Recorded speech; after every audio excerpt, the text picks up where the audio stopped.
Yo, yo, yo, yo, yo, yo, yo! What's up mga korap?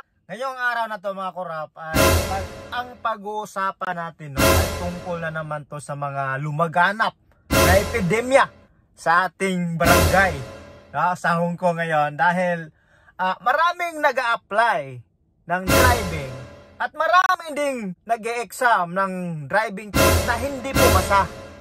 So alam mo na, ang topic natin ngayon mga kaibigan, tungkol naman to sa mga taong hindi pumasa sa driving test. Bakit? No? Bakit? No, bakit? Unang-una, bigyan kita ng idea kung bakit hindi ka pumasang animal ka. No? Sumurahin kita ng santo-santo mura.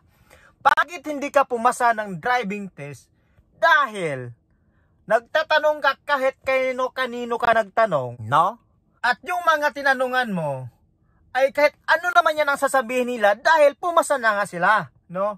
Para malaman nyo na ang pagdadriving test ay hindi yan nakadepende sa kanila, no? Nakadepende yan sa instructor mo. At kung bakit ka kumuha ng instructor dahil gusto mong matuto at meron kang knowledge kung paano i-parking yan, paano i-trip pointer yan, paano i-road test yan, patakbuhin sa sa road. Gago! Patakbuhin sa highway. Yan.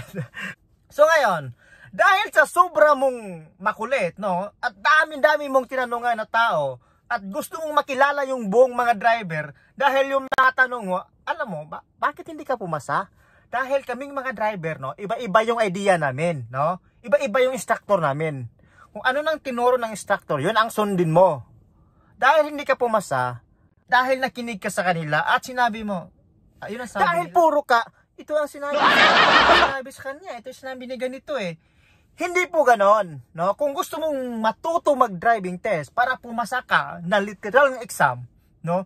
Makinig ka sa instructor. Yun lang ang way, no? Kasi binabayaran mo yun para praktisan ka eh.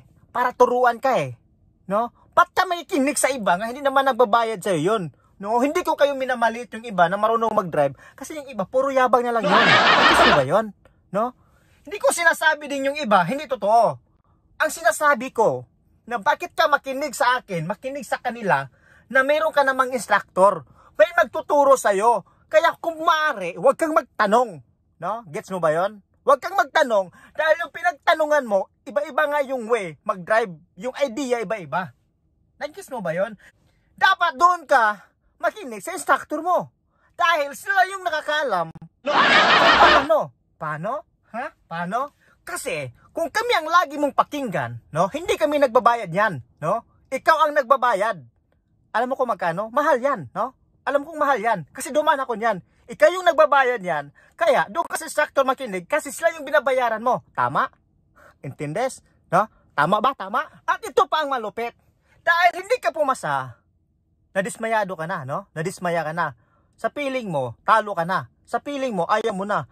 Dahil hindi ka pumasa, doon ka nagkakamali. Dahil hindi ka pumasa, pagsubok lang yon, no? Trya ng error yon. Dapat intindihin mo, walang diretso sa success, no? Dapat intindihin mo, kung nag-fail ka man, okay lang yan. Kasi, dyan ka matuto. So, huwag kang sumuko, mag-apply ka ulit, napakadali lang yan eh, no? Kasi, ito naman yung ginawa ng iba, no? Na-fail na nga sa una, na-fail nga sa pangalawa, sumuko na. Meron pang road test, oh. No? Meron pa sa highway. Hindi ka na sumubok sa highway. Ngayon, dahil hindi ka sumubok sa highway, kasi nag-fail ka sa pangalawa, yung parking sa trip point turn, what if, sa sunod na exam, pumasa ka sa parking at trip point turn, no? Paano naman yung sa highway, no? Paano naman yun? Dahil hindi mo sinubukan, doon ka naman bumagsak. Bubo mo. Bubo mo. Gago! Ang bubo mo. Ha? Dapat yun ang intindihin mo. Dahil nagbayad ka, sulitin mo. Mabagsak ka man, at least sumubo ka. Walang problema doon, no? Kaya ikaw kung nakinig ka ngayon, no? Huwag kang matakot bumagsak. Yan lang po, no? Dapat maintindihan yung mga korap na medyo galit lang ako niyan, pero hindi ako galit, no? Gusto ko lang ipaalam sa inyo na walang shortcut. Kung gusto mong mag-drive ka. At kung pumasa ka, pasalamat ka. Huwag ka masyadong makinig sa mga iba-ibang sabi-sabi dahil yan nakakatulong sa'yo, no? Ang nakakatulong sa'yo, yung instructor nga binabayaran mo. Yo, tama. No, tama yan, no? Tama yung narinig mo. So, like, comment, and subscribe. Peace! Woo!